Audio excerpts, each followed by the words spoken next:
কতদিন হয়ে গেল ভালো মন্দ খাই না। আর কোনো পুজো আসলে সেরকম ভালো মন্দ খাতি দেয় না, খালি ওই ঘোড়া আপেল, লেবু, কমলা লেবু। আজকে কার্তিক পুজোয় গেছে তো, কার্তিক পুজোয় ভালো মন্দ খাতি দেয়। কতদিন পরে বিরিয়ানি খাবো, চিংড়ি মাছের মালাইকারি খাবারে খাবো।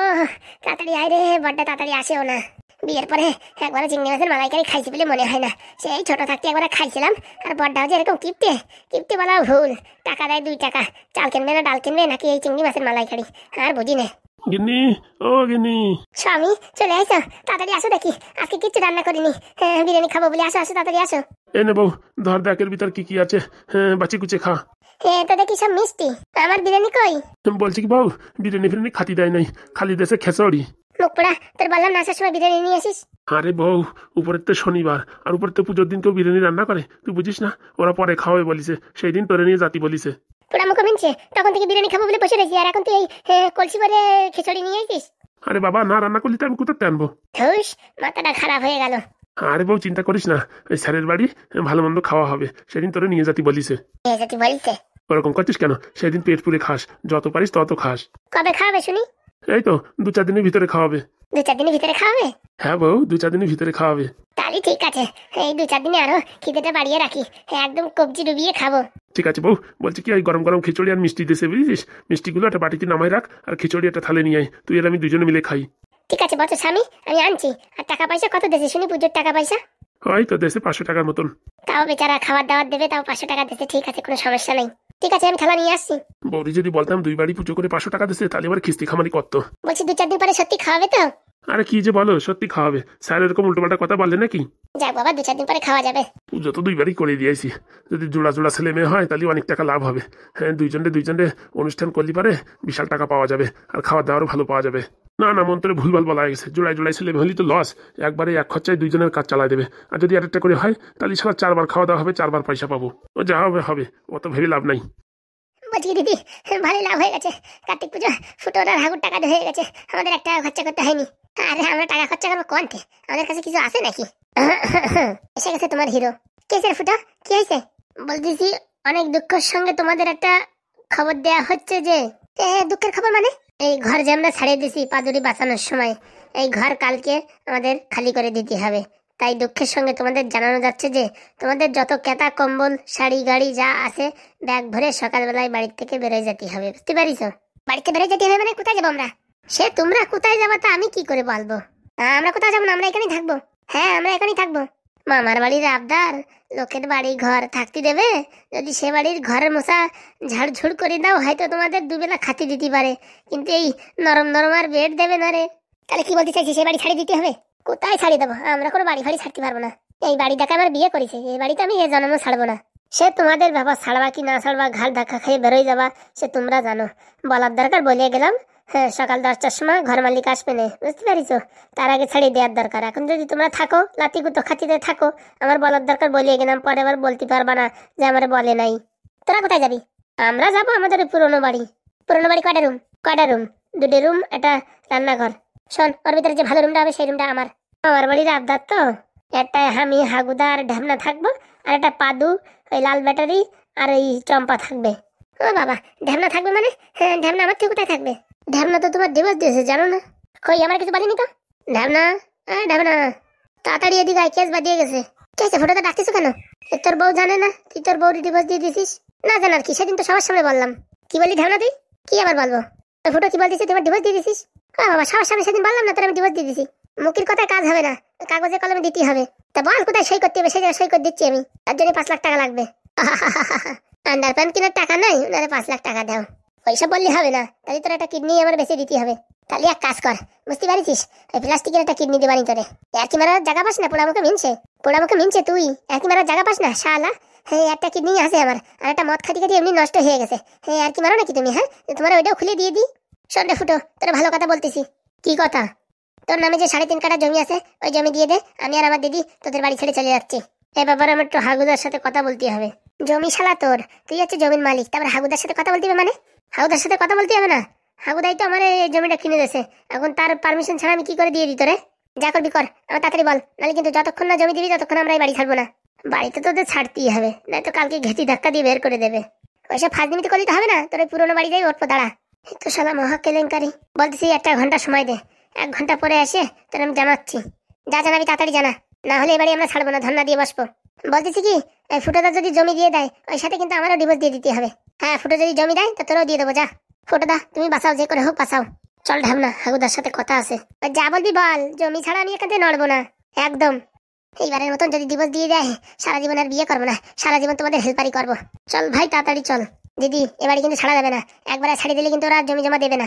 ঠিক বলেছিস, একদম গাড়িয়ে বসে থাকতে হবে, জমি আমাদের নামে ট্রান্সফার হবে, তারপর আমরাই বাড়ি ছাড়বো। ঠিক বলিস দিদি, জমি দেবে না, ঘর ছাড়ে দাও মানে আমরা পথের ভিখারি হয়ে যাই। কত বড় শয়তানি বুদ্ধি দেখেছিস। আর তোমার বড়টা, হ্যাঁ, ও কিরকম ঢ্যামনা দেখো, তোমার সাথে বিয়ে থা সংসার করেছে, 2 দিন এখানে আসি এদের সাথে একদম তালগোল পাকাই গেছে। যত নষ্ট গোড়া তো ওই ঢ্যামনা শালা। ওই মালটা যদি বাড়ি রাখি আমি একা আসতাম না, তাহলে এতদিন কাজ হয়ে যেত। ঠিক বলিস, ও খালি খালি ঢ্যামনারে পাঠাইয়ে সবকিছু ঢ্যামনা করে দিয়েছে। ঠিক বলিস রে বোন, আমি তো বুঝতে পারি নাই ওই মালটা এরকম প্যাঁচ মারবে। দেখো কি বলে, আমার তো মাথা এখন টেনশন উঠে গেছে, মালগুলো কি বলবে কি করবে আমি কিছু বুঝে পারতেছি না। যতই যা হোক, জমি লিখে না দিলে আমরা বাড়ি ছাড়বো না, কি বলো? একদম। হাগুদা বাঁচাও আমার, হাগুদা। কি হয়েছে রে? কি হয়েছে বলতিস? এদিকে আমাদের জন্টিস কেস আর তুমি এদিকে হাসতিস দাঁত কেলায় কেলায়। কি আর করবো ভাই, কার্তিক পুজোর পরে এখন মনটা একটু হালকা হয়ে গেল। হালকা হবে না, আমাদের ঘাড়ে কার্তিক আসে পরিচয়, তুমি আরামসে এখানে একদম শুয়ে শুয়ে ডন দিচ্ছ। আরে ভাই খুলে বল কি হয়েছে? ওই দেখো, আমার বউ আর এই ঢামনার বউ দুজনে মিলে এখন বলতেছে বাড়ি থেকে নামবে না। ওদের যতক্ষণ না 3.5 কাঠা জমি লিখে দেওয়া হবে ততক্ষণে বাড়ি থেকে নামবে না। নামার দরকার নাই, আমরা চলে যাই, তারপরে এই ঘর মালিক এমনিতে ঘাড় ধাক্কা দিয়ে নামাই দেবে। কি বলিস শুনিস? এই বাড়ির থেকে যদি নামাই দেয় তাহলে ওরা পুরোনো বাড়ি এসে উঠবে। হে কি বলছিস? সত্যি কথা। তাহলে ভাই এখন কি করা যায়? ওই যে তোমার যে বুদ্ধিটা দিয়েছিলাম সেই বুদ্ধিটি কাজ করলে কিন্তু হয়। তো ভাই এত কম সময়ের মধ্যে কি করে হবে? বলছি কাকারে বলবানি 2-4 দিন সময় দাও, আমাদের পারিবারিক একটা সমস্যার জন্য 2-4 দিন সময় লাগতেছে। তুমি 2-4 দিন পরে ঘর খালি করো। 2-4 দিনের ভিতরে কাজ হয়ে যাবে? হবে না মানে? তুমি সকালবেলায় চলো আমার সাথে, সকালবেলায় 3.5 কাঠা জমি ওই কাকার কাছ থেকে নিয়ে নেবো, জলে ডোবা জমি। ওই কাকার সাথে আগে কথাবার্তা বলা হয়নি, এখন জমি দেবে কিনা তার কোনো গ্যারেন্টি আছে? ওরে বাবা হাগুদা, তুমি চলো, হাত পা ধরে জাম্বাই হোক মোটামুটি রাজি করাই দেবো। ঠিক আছে, তাহলে কালকে সকালে গেলে হবে না? বলতেছি হাগুদা, কালকে সকালে না গিয়ে এখন গেলে ভালো হয় না? রাত্রির বেলা? রাত্রির বেলা লোকের বাড়ি যাওয়া কি ঠিক হবে ভাই? ওরে বাবা, যে বিপদে পড়েছি তো অর্ধেক রাত্রি যাওয়া ঠিক হবে, আর সকালবেলা বাড়ি থাকবে কিনা তার কোনো গ্যারেন্টি আছে?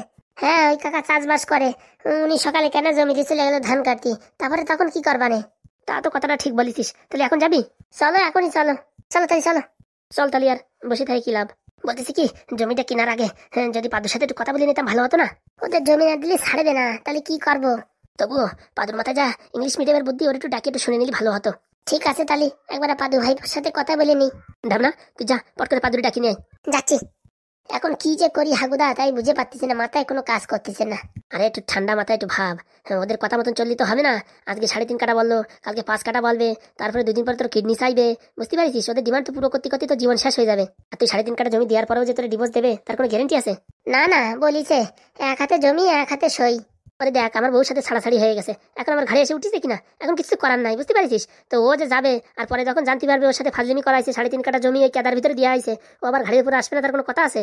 সেটাও ঠিক কথা বলিস, জবরদস্তি ডিভোর্স ফিভোর্স করাই নিলিও ও মাল যে পরে ছাড়বে তার তো মনে হয় না। তার জন্য একটু পাদুর সাথে কথা বলে একটু বুদ্ধি নেওয়াটা কোনো অন্যায় হবে না। বুঝতে পারছিস? আর পাদু কেন অন্যরকম বুদ্ধি দিল, তখন কেন সেই বুদ্ধিটি কাজ হয়ে গেল। ঠিক বলিস। আসতেছে হাগুদা, আসতেছে। বলিস না একটু এমার্জেন্সি তাড়াতাড়ি আসতি? ওই আসতেছি, কি ধরে লেখালেখি করতেছিল, বলতেছে আসতেছি। বলছি ঢাবনা, তুই কি তাহলে তোর বউ সংসার করবি না? মাথা খারাপ, তোমাদের সাথে থাকিয়ে যে মজা পাইছি প্রায় বিগত 25 বছরে কোনোদিন এইরকম মজা পাই নাই। 2 দিন পরে যদি তোর বউর কথা মনে পড়ে আবার চলে যেতে চাস, তখন তো তোর লাতি মেরে খেদাবে। দরকার নাই, তোমরা যদি আমার না খেদাও আমি সারা জীবন তোমাদের বাড়ি গোলামি করবো। ওরে আমরা তোর কোনোদিন খেদাবো না। তাহলে ডিল ফাইনাল, আমি আর ওর সাথে সংসার করবো না, ওর সাথে আমি থাকতেও চাই না। শালা সারাদিন কাজ করাবে, থালা বাসন ধোয়াবে, এ করাবে ও করাবে, রাত হলে খিস্তি খামারি করবে। বলছি মোটামুটি বিয়ে করে কেউ শান্তি নাই, তাই তো? না, স্যার রেখে মানে স্যার ভারী শান্তিতে আছে। আর মোটামুটি চারিদিকে যেদিকে যেদিকে দেখি আমাদের মতো নিয়ম বয়সী ছেলে মেলে একটাও সুখী শান্তি নেই। ওই যারা একটু বয়স্ক মানুষ তারা একটু সুখী শান্তিতে আছে। ঠিক বলিস। কই আসলো না তো পাদু? আসছে গো, আসছে, দাঁড়া, অত ব্যস্ত হয়ে না। বাবা, বাবা ডাকতো আমালে, তাড়াতাড়ি আয় রে। কি হয়েছে বাবা? বলছি কি পাদু, আমরা তো একটা বিপদের ভিতরে আছি, তুই কি আমাদের কোনো সাহায্য করতে পারবি? কি বিপদ বলবা তো? বলতেছি ভাইপো, তোর কাকিমা এখন আমার 3.5 কাঠা জমি লিখে দিতে বলতেছে, নাহলে আমার ডিভোর্স দেবে না, আর এই বাড়ি ছাড়িয়ে দিলেও আমাদের এই পুরোনো বাড়ি যে উঠবে এই কথা বলতেছে। তা তোমরা কি বলিস? আমি ভাবিছি কি, ওই কেদার ভিতরে একজনের 4 কাঠা জমি আছে, সেখান থেকে 3.5 কাঠা কিনে সেই দলিলই ওরা সই করায় দিয়ে দেবো, আর এদিকে আমার ডিভোর্স করাই নেবো, তারপরে যেখান থেকে ঘুরে বেড়ায় যা পারে করবে। মাথা খারাপ, ওই ভুল করলে না। কেন ভাইপো? ওইরকম ডুপ্লিসিটি কাজ করলি তোমার কোর্টের তো তোমার পারমিশন দেবে না দিবস দেওয়ার, বুঝতে পারিছো? আর এই ঝুমা ঝুমা কি তোমার ছেড়ে দেবে নাকি? ওইসব কেদারা জমি দিলি কেউ কেনে? বলছি কি ও তো সই করার পরে দেখবে, তখন যা পারে করে বেড়াক। ওইসব কথা বললি হয়? দোকানটার তো মোবাইল কিনিস, মোবাইলে 1 বছরের ওয়ারেন্টি থাকে না? তাই মোবাইল যদি 10,000 টাকার মোবাইল যদি 1 বছর ওয়ারেন্টি থাকে, তো এত বড় জমির তার ওয়ারেন্টি থাকবে না? তুমি একজনের সাথে ডুপ্লিসিটি করবা, তার তোমার সাজা হবে না? তাই তো, ঠিক কথা বলিস তো। তাহলে এখন কি করা যায়? কি করা যায় ভাইপো? আমারে বাঁচা ভাইপো। পাদুরে পাদু ভাই বাঁচা আমারে, নাই তোমার জীবন পুরো অন্ধকার হয়ে গেছে। তোমাদের জন্য একটা ভালো একটা বুদ্ধি আছে। যদি তোমরা রাজি হও তাহলে তোমাদের জমিও যাবে না, টাকাও বেঁচে যাবে, আর তোমাদের দিবসও হয়ে যাবে। মোটামুটি 1 ঢিলি 3খানা আম পড়ে যাবে। হ্যাঁ কি করে ভাইপো বল? বলতে পারি, হ্যাঁ আমাদের বিরিয়ানি খাওয়াতে হবে। ওদের বিরিয়ানি খাস, রসমালাই খাস, তুই যা খাবি খা, তুই আগে বুদ্ধিটা দে। বলতেছি বাবা, হ্যাঁ তোমাদের 2 মাসের জন্য একটু কষ্ট হবে। আরে 2 মাস কেন, আমরা 4-6 মাসও কষ্টে ভুগতে পারি। মোটামুটি ওদের যদি দিবস হয়ে যায় আমার জীবন ধন্য হয়ে যায়। তাহলে শোনো, আমার কথা শোনো, ওদের কালকে যাই বলো। কি বলবো? জমি জায়গা দিতে পারবো না, ও জমি জায়গা তো সব বন্ধক দিয়ে টাকা নিছি, তো কোথাতে দেবো? সে টাকা তো নাই। সে কথা আগেই বলিছি। কি বলিছে? ওই জমি বন্ধক ছাড়াই নেবো আমরা, তুমি খালি লিখে দাও। জমি বিক্রি করে ওই যাদের তো বন্ধকের টাকা আনিছে তারা টাকা দিয়ে সব টাকা এরা নিয়ে নেবে, তাই বলিছে। শোনো তাহলে বলো যে জমি আমি বিক্রি করবো না, ও জমি আমার জীবন মরণের জমি, আমি তোমার দিবস দিয়ে দিতে চাই। তুমি যদি দিবস না দাও তাহলে তোমার কিসের দরকার বলো? বলিস তো 17 লাখ টাকা লাগবে, তো অত টাকা কোথায় পাবো? বলো কি, আমরা 3 জনে কালকে আমরা সিন্তারিং কাজে চলে যাচ্ছি কেরালায়। কেরালায় যাইয়ে কাজ করে 5 বছর, তারপরে তোমার একবারে টাকা দিয়ে দেবানি। তারপরে 5 বছর পরে কি ওরা এত টাকা দেবো? মাথা খারাপ নাকি? 5 বছর তোমার জন্য অপেক্ষা করে নাকি? তুমি গেছো 2-3 মাসের ভিতরে এখান থেকে উড়ে ওখানে কোথায় যেয়ে বসবে তার কোনো ঠিক আছে? তা ঠিক কথা বলেছিস। হ্যাঁ 5 বছর কেউ অপেক্ষা করে থাকে নাকি? আর বলছি বাবা, তোরা কোথায় থাকবি আমরা যদি কেরালায় চলে যাই? ও নিয়ে তুমি টেনশন নিও না। আমি এই যে মা আর এই যে ছোট মা আর আমরা সবাই মিলে একসাথে এই পুরোনো বাড়িতে থাকবানি। আর ওরা যদি এই পুরোনো বাড়িতে উঠে যেতে চায়, ওরা পুরোনো বাড়িতে উঠে গেলি ও বাড়ি থেকে কি করে নামাতে এসে আমার জানা আছে। উঠবে উঠুক, ও নিয়ে কোনো চাপ নাই। কাজ করে খাবে, তারপরে ওদের ওই বাড়ি থেকে কি করে বের করতে হয় সে বুদ্ধি আমার জানা আছে। তো বাবা তুই একা একা থাকতে পারবি ওদের সাথে? কি বল বাবা, আমি আছি, লাল ব্যাটারি আছে, চম্পা মামা আছে, তারপরে মা আছে, তারপর ছোট মা আছে। হাগুদা বুদ্ধিটা কিন্তু খারাপ না, একবারে ট্রাই মেরে দেখা যাক। সে তো সব বুঝলাম বাপ, কিন্তু তুই একা একা এখানে থাকলি, তোর উপরে যদি ওরা টর্চার করে? অত সোজা নাকি? মা থাকবে, ছোট মা থাকবে, ওরা কি ছেড়ে দেবে নাকি? একদম কচু বাতা দিয়ে দেবে। ঠিক বলিস হাগুদা, তুমি আমার বাঁচাও হাগুদা। চলো আমরা 2 মাস কেরালাতে ঘুরে আসি। হ্যাঁ হাগুদা আমিও রাজি, তুমি চলো কালকে সকালবেলায় টিকিট বুকিং করে চলে যাই। বলছি ভাই, ওইখানে গিয়ে এইসব বড় বড় এক্সপ্রেস ট্রেনের ভিতর ফেরি করলে হয় না? হয় না তাই কি? কলকাতা টু আপ ডাউন মারবো, মুম্বাই মেল, চেন্নাই মেল, কত মেল আছে সব মেলে ঘুরে বেড়াবো। হ্যাঁ মুম্বাই কোথায় আর কেরালা কোথায়? আরে বলিয়ে যাবো কেরালার নাম দিয়ে। হ্যাঁ ঘুরে বেড়াবো ইন্ডিয়া সব জায়গাতে, বুঝতে পারিস? আর 3 জন মিলে ব্যবসা করলে বিশাল টাকা ইনকাম হবে। তাহলে এক রিস্ক নিয়েই নি। বুঝছো বাবা, খালি খালি ওদের টাকা দিয়ে কোনো লাভ নাই। ওদের আমার উপর ছেড়ে দাও, কি করে বাড়িতে খেদা দিয়ে এসে আমি জানি, বুঝতে পারিস? তোমরা খালি বাড়ি থাকে না, আর দেখো পাদুর ক্যালমা দেখো। না ভাইপো, তোর উপর আমার বিশ্বাস আছে, তুই পারবি, ওদের বাড়ি থেকে তুই বের করতে পারবি। ওদের বাড়ি থেকে বের করা আমার ভাতের খেল। খালি তোমরা রয়েছে বলে এতদিন তার জন্য বাড়ি থেকে বের করতে পারিনি। তোমরা চলে যাও বাড়ি থেকে, দেখো মালটারে এরকম টাইট দেবো না, ওদের জীবন মরণ এক করে দেবো। পাদু ভাইপো তুই পারবি, তুই যে মাল আমি জানি তুই পারবি। টাকের যদি চুল উঠে দিতে পারিস, হ্যাঁ তুই ওদের বাড়ি থেকে বের করতে দিতে পারবি না? এ হতেই পারে না, অবশ্যই তুই পারবি বের করতে। তাহলে টেনশন কি, হঠাৎ করে চলে যাও কেরালা, বাকি আমি সব বুঝে নেবানি। তাহলে হাগুদা আমি আমার এই বৌরি আর এই শালির একটু বুঝে বলে দিই যে আমরা কেরালায় চলে যাচ্ছি। চলো আমিও যাই, আমার বউটারে বলে দিয়ে আসি। চল রে ঢ্যামনা চল। তাহলে কাকা ওই কথাই থাকলো, তোমরা কোনো টেনশন করো না, আমার হাতে হ্যান্ডেল করে দাও, দেখো আমি কি করি। ঠিক আছে ভাইপো। সত্যি পাদুর মাথায় যা বুদ্ধি তা বলে বোঝানো যাবে না, তো খালি খালি আমরা এখন কেদায় পড়ে থাকা 3.5 কাঠা জমি কিনে ফেসে যেতাম। হ্যাঁ হয়েছে, বিকেলবেলা আমাদের বিরিয়ানি খাওয়াবানি ভাইপো খাওয়াবানি। বলছি কালনাগিনের শাকচুনির সাথে তো কথা বললাম না, ওরা কি রাজি হবে? আরে বাবা তুমি ওদের চাপ নিও না, ও সব আমি হ্যান্ডেল করে নেবো। তুমি খালি যাওয়ার সময় একবার বলে যাইও, বাকি আমি সব দেখে নেবানি। ঠিক আছে ভাইপো, ঠিক আছে, তুই বাঁচালি। এই শেষ বয়সে একবার কেরালাতে ঘোরাও হয়ে যাবে না। ঠিক বলিস, কোনোদিন ছাড়া আমি ট্রেনে উঠিনি, প্রথমবার উঠবো, কি শান্তি রে কি শান্তি। ঠিক আছে আমি আসি তাহলে, আমার পড়া বাকি রয়ে গেছে। ঠিক আছে বাবা, ভালো করে পড়াশোনা কর। ও নিয়ে চাপ নিও না বাবা, আমি আসতেছি। ঠিক আছে যা যা যা। ঝুমা তোরে কি করে টাইট দেবো সে আমার জানা আছে। হাগুদা এই পাদুই পারবে, বুঝতে পারিস, আমাদের এই জীবন মরণ থেকে বাঁচাতে। ঠিক বলেছিস। বলছি আমার বৌদি যাই বলি, দেখি এখন রিয়াকশন কেমন হয়। আমার তো মনে হয় কদম ফুলির মতন রিয়াকশন হবে। চল দেখি চল। চলো বলতেছি হাগুদা, ততক্ষণে তুমি এই ব্যাপারে স্যারের সাথে একটু কথা বলো। ঠিক বলেছিস, আমি স্যারের সাথে ফোনে কথা বলছি। ঠিক আছে আমরা ঝামেলাটা মিটিয়ে আসি। কেরালায় যাবো কি মজা। শুনেছি কেরালায় সবাই সেন্টারিং কাজ করতে যায়। এখন তো আমি যাব মোটামুটি ওই কড়া ভাঙা বেচতে। দেখি স্যারেরে ফোন করে কি করে বলবো কেরালায় যাচ্ছি সেন্টারিং কাজে। অন্য কিছু বলতে হবে, বলবো কি কেরালায় গেছি একটা চাকরি পাইছি, LIC-র চাকরি। বলছি কি দিদি, দুঃখের দিন গেল বুঝেছো। কেতা কম্বল গোছাও, 3.5 কাঠা জমি আমাদের নামে। ফুটোর মুখের অবস্থা দেখে আমার যা মনে হলো আজকে 3.5 কাঠা জমি দিয়েই দেবে। দিতে তো হবেই। ওই পুরোহিত মশাই পুজো করার সময়, ওই কার্তিক পুজোর সময় বলিস না জমিগুলো আমাদের নামে হয়ে যাবে, তো এখন না হয়ে কোথায় যাবে। ঠিক বলিস দিদি, পুজো করে একদিক দিয়ে লাভই হয়েছে। জামা কাপড় গোছা, আমিও দেখি গোছাই। কালকে সকালবেলা আমার বলে ঘর ছাড়িয়ে দিতে হবে, তারপরে আমরা পুরো একদম জমি বিক্রি করে কোটিপতি। কি বলো, ওই কয় টাকা কোটিপতি হওয়া যায়? আরে ওই কয় টাকা দিয়ে ভালো একটা ঘর নিয়ে তারপরে ঘরের সাথে বিউটি পার্লার খুলবো। সকালে বিকালে চালালি আর বিয়ে বাড়ির বুকিং পালি, ওই টাকায় বড় লোক হয়ে যাবো। তাই নাকি? হ্যাঁ, প্রথমে একটা টোটো কিনবো, 2জন ভাড়াদার লাগাবো, তারপর আরেকটা টোটো কিনবো। এই করে করে 5টা 10টা টোটো কিনবো, টোটো চালাবো। আর সেই টোটো মানে চালাবো মানে লোক দিয়ে চালাবো, বুঝতে পেরেছিস? আর আমরা কমিশন নেবো। পুরি বাবা, তোমার মাথায় এত বুদ্ধি দিতে রাখো কোথায়? ওই তো এখন এই বালিশি রাখি, আগে তো চুল ছেলে চুলির ভিতরে পেঁচায় পেঁচে রাখতাম, এখন তো এই বালিশি রাখতেই হয়। বলতেছি কি, আমরা যে বিউটি পার্লার খুলবো তাতে কি লোক আসবে? কেন লোক আসবে না কেন? বলছি আমাদের মাথায় তো চুল নেই, তা লোক কি করে আসবে বিউটি পার্লারে? ওইসব ফর্মাবাজি আছে, টাকা হলি সব হয়। ডুপ্লিকেট চুল লাগাই নেবো, তুই এনে টেনশন করিস না। তুই আগে জমিটা নিজের নামে করার ব্যবস্থা কর, জমিটা আজকে দিয়েই দেবে। এই ফুটো একটু কথা বলতে গেছে হাগুর সাথে, হাগু তো রায় দিয়ে দেবে আর পট করে লিখে দেবে, বাস কেল্লা খাতে। সত্যি যদি দিয়ে দেয় না, এরকম একটা ড্যান্স দেবো না, এই খাট ভেঙে যাবে। ওই যে দিদি সুসংবাদ চলে আইছে। ওই ফুটো, কাগজ আনিছিস? দুঃখের সঙ্গে তোমাদের জানানো যাচ্ছে যে আবার কি হলো, 3.5 কাঠা জমি বিক্রি করার কোনো কায়দা নাই। মানেটা হচ্ছে গিয়ে যাদের কাছ থেকে আমরা ওই জমি বন্ধক দিয়ে টাকা আনিছি, তো তারা এখন শুনেছে ওই জমিতে নাকি পেঁপে গাছ লাগাবে। ওইসব ফাজমি কথা বলিতে হবে না, পেঁপে গাছ টাইম দিয়ে উঠে ফেলাবো। আর এখন তো লাগাই পারে নাই, 2 দিন হয়েছে। তুই খালি জমিটা আমার নামে করে দে, বাকি কি করতে হয় কি না করতে সেটা আমি বুঝে নেবো। হ্যাঁ, তুমি খালি লিখে দাও, বাকি আমরা দেখে নেবো। বলতেছি বউ, আমার জামা কাপড় যা আছে দিয়ে দে তো। এদিকে একটা কথা বলতেছি, তার মাঝখানে জামা কাপড় দিয়ে দিতে। তো জামা কাপড় দিয়ে কি আমি কড়া ভাঙা খাবো নাকি? শালা বিয়াদব শয়তান পুরো আমাকে মিনছে। ফুটো, তুই কি কথা বললি? কেবল বলিয়ে গেলি যে আমি হাগুদার কাছ থেকে পারমিশন নিয়েছি, আর এখন এসে এসে উল্টো পাল্টা মানে খবর দিচ্ছিস। তুই তো মাথার ব্রেন শর্ট করে দিয়ে কাজ করতেছিস। কথাটা হচ্ছে ওই জমি বিক্রি করা যাবে না, ওই জমি বন্ধক রয়েছে। তোর কত টাকা লাগবে ডিপোজিট দিতে, সেই কয় টাকা বল, আমি দিয়ে দিচ্ছি। টাকা দিবি? তোদের কাছে টাকা নেই তো টাকা কোথাতে দিবি? আরে টাকা আছে, এসব ভংচুং। ওই পাদুরি কোনো কিডন্যাপ ফিডন্যাপ করে নেই, ওরাই সব নিজেরা নাটক করেছে। বলতেছি ওই 17 লাখ দিলেই হবে। শোন, বলতেছি কি, আমরা কালকে সকালবেলা বুঝছিস কেরালায় বেরোয় যাচ্ছি। কেরালায় বেরোয় যাচ্ছিস মানে? তখন থেকে আমি জামা গোছাই দিতে বলতেছি কি খালি খালি কি আমরা কেরালায় চলে যাবো, তার জন্য জামা গোছাই দিতে বলতেছি। কেরালায় চলে যাবি মানে? আর আমরা কোথায় থাকবো? তোরা কোথায় থাকবি সেটা আমরা কি করে বলবো? ফাজলিমি মারাও নাকি? হ্যাঁ শোন, এখন টাকা দেওয়ার কোনো পরিস্থিতি নেই। তোরে ওই মোটামুটি 4-5 বছরের কাজ করে তোরে টাকা দিয়ে দেবো, তখন তুই ডিভোর্স দিয়ে দিস। 5 বছর ধরে আমি ঝুলে থাকতে পারবো না। তোরে ঝুলে থাকতে কে বলতিছে? তুই বসে থাক, বসে না থাকলে শুয়ে থাকো। এই টাক মাথা বেলচা, তুই কথার মাঝখানে কথা বলবি না কিন্তু, বুঝছিস? জুতো খুলে বাড়াবো। দেখিছো শালির কথা দেখিছো?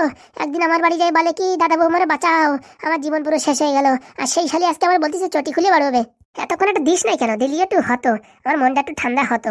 অত সব জানি না, আমরা এখানে থাকতে পারবো না। আমাদের টাকা দিয়ে তারপর তোরা যেখান যাবি সেখান যা। লরিতে চাপা খা, গাড়িতে চাপা খা, ট্রেনে চাপা খা, জেনে খাবি খা, আমাদের টাকা দিয়ে তারপরে কথা। টাকা তো গাছের ফল, বললি পারি ঢ্যাপ ঢ্যাপ করে পড়ে না। 5 বছরের আগে ছাড়া আমরা দিতে পারবো না টাকা। তাহলে জমি লিখে দে। জমি কি করে লিখে দেবো? জমি টাকা বন্ধক নিছি, ওই টাকা না শুধাই কি করে বিক্রি করবো? টাকা শুধানো করে ব্যাপার না, তুই খালি লিখে দে, আমরা বিক্রি করে ওনার টাকা দিয়ে শুধাই দেবো। ও লোক ভাবে মানবে না, বলছিস আমি এত টাকা দিছি, আমি 2-3 বছর জমি করে খাবো, নাহলে আমাদের লস হয়ে যাবে। তুই খালি লিখে দে, বাকি কি করতে সেটা আমি দেখ পানি। শোন, জমি ভূমি কোনো লেখালেখি যাবে না। তোর টাকা পেয়ে গেলি তো হলো, তুই 5 বছর আমার সময় দে। কথাবার্তা তো সিঁড়ি দেখেছিস? 5 বছর তুই বলছিস, 5 বছর অব্দি কি তোর অপেক্ষায় বসে থাকবো নাকি? বসে থাকবি কিসের জন্য? অন্যটা বিয়ে কর, তোর টাকা দিয়ে দিলি তো হলো নাকি? ও বাবা, আমি যদি অন্য করে বিয়ে করি তখন কি টাকা দিবি? দেবো মানে? আমার কথা ইস কথা, তুই বিয়ে তো কর, তোর টাকা সব দিয়ে দেবো তোর শ্বশুর বাড়ি যাইয়ে। এইসব হচ্ছে মিথ্যে কথা, বুঝতে পারছিস? তোরা এই রাস্তাতে ক্লিয়ার করার জন্য এসব উল্টো পাল্টা কথা বলতিছে। আর এরা কেরালাও যাবে না, কেরালা যাওয়ার দম আছে, ওখানে যে সিন্টারিং কাজ করতে হয়। এদের যে হারকুলাস বডি, মাথায় একটা সিমেন্টের বস্তা উঠে দিলি, পিছন দিয়ে ফটফট করে হাঁকে দেবে না। এ দেখো, মুখ সামলে কথা বলবা, বুঝতে পারিস? ঘরে বসে খালি ডাইলগ কি মারা যায়, জীবনে কোনদিন উঁচু করে দিয়েছে সিমেন্টের বস্তা? সেই কথা তো আমি বলতেছি, খালি নেম্বরের ভিতরে ঘুরেছিস, কোনদিন মাথায় 2টো ইট উঠেছিস? দেখ 2টো ইটের কি ওজন, পুরো আমাকে মিনছে। কেরালায় যাবে, দেখিস কেন কালকে যাই কিনা, দেখ পানি। অত শত জানি না, তুই যদি কেরালায় যাস আমার ওই বাড়ি আগে সেট করে দিয়ে যাবি। আমি এসবের ভিতর নাই, সকালবেলা আমরা কেরালায় চলে যাচ্ছি। তাই পাদুয়ারা কোথায় থাকবে? ও যেখানে থাকে থাকি বেড়াকি, ওইসব ব্যাপারে আমরা জানি না। আমাদের এখন টাকা পয়সা নাই, তাই আমরা কেরালায় যাচ্ছি কাজ করতে। দেখ রে ফুটো, আমার সাথে ফাজলামি করবি না কিন্তু, বুঝতে পারছিস? তোর সব ফুটো কিন্তু বন্ধ করে দেবো। এত পাচল পাচল করে না, তোমার জানানোর দরকার জানালাম, তোমার কাছ থেকে আমি রায় নিতে আসিনি, বুঝতে পারিস? একদম ঠিক কথা বলিস, তোদেরকে আমি ছাড়বো না, দাঁড়া। ও ছাড়াছাড়ি পরের কথা, সকালে চলে যাচ্ছি আমরা কেরালায়। বউ আমার ইয়ে একটা পুরোনো একটা লুঙ্গি আছে আর দুটি দেখ স্যান্ডো গেঞ্জি আছে, দে তো দেখি। তুই আমার চোখের সামনে থেকে দূর হ শালা। এই ঘরেতে পুরো মাথা সব ঠিক করে গেছে, জমির পারমিশন আর দিয়েছে, ওইখানে যে কি হলো তোর কে জানে। আমার তো মনে হয় এদের বুদ্ধি না, ওই শালা 1.5 ফুটে মাল আছে না, ওই পাদুর বুদ্ধি মনে হয়। শালি তুই এসব হাবিজাবি কথা কোথায় পাস? হ্যাঁ হাবিজাবি কথা না, তোদের মাথার বুদ্ধির কাজ না এসব, এসব হচ্ছে এই পাদুর বুদ্ধি। আমি যতদূর জানি ওই শালা পোত পাকার কাজ এসব। চল ভাই এখানে থাকা যাচ্ছে না, সত্যি বলছে এখানে থাকা যাচ্ছে না, কিরকম একটা হাগু হাগু গন্ধ বেরোচ্ছে। ফুটোর বাচ্চা জমি লিখে না দিয়ে গেলি, দেখ তোর কি করি। এই যা আবার আর করে নে। হে দিদি, হ্যাঁ এখন কি করবো আমরা? হ্যাঁ আমাদের তো ভীষণ বিপদ, তাই তো দেখতেছি এখন কি করি। একটা উপায় বের করে দিদি, একটা উপায় বের কর। দেখতেছি রে বোন, দেখতেছি কি করা যায়। সকাল যদি এরা কেরালায় চলে যায়, যদি জমিও গেল, স্বামীও গেল, ঘরও গেল, তাহলে তো আমরা পথের ভিখারি হয়ে গেলাম। কিছুটা করতে হবে বোন, কিছুটা করতে হবে, যে করেই হোক এদের কেরালা যাওয়া বন্ধ করতে হবে। ঠিক বলেছিস, বুদ্ধি খাটা, মাথায় বুদ্ধি খাটা। তুমি একটু খাটাও দিদি, আমার এখন মাথায় বুদ্ধি কাজ করতেছে না। কি যে করি রে, কি যে করি কিছু বুঝে পারতেছি না। সব প্ল্যানিং ফেস্তাই গেল ওই শালা 1.5 ফুটে পোত পাকা মালের জন্য। কি যেন বলি, পাদু নাকি? হ্যাঁ ওই শালা হারামজাদার এত বুদ্ধি আসে কোথাতে? ওটা আর বলে না, ওটা বিশ্ব পাকা। ওর মাথায় যে কম্পিউটারের মতন বুদ্ধি কোথাতে আসে তা কে জানে। বুদ্ধি বের কর বোন, বুদ্ধি বের কর। তুমি বের করো দিদি, তুমি বের করো। দাঁড়া কিছু একটা ভাবতে দে।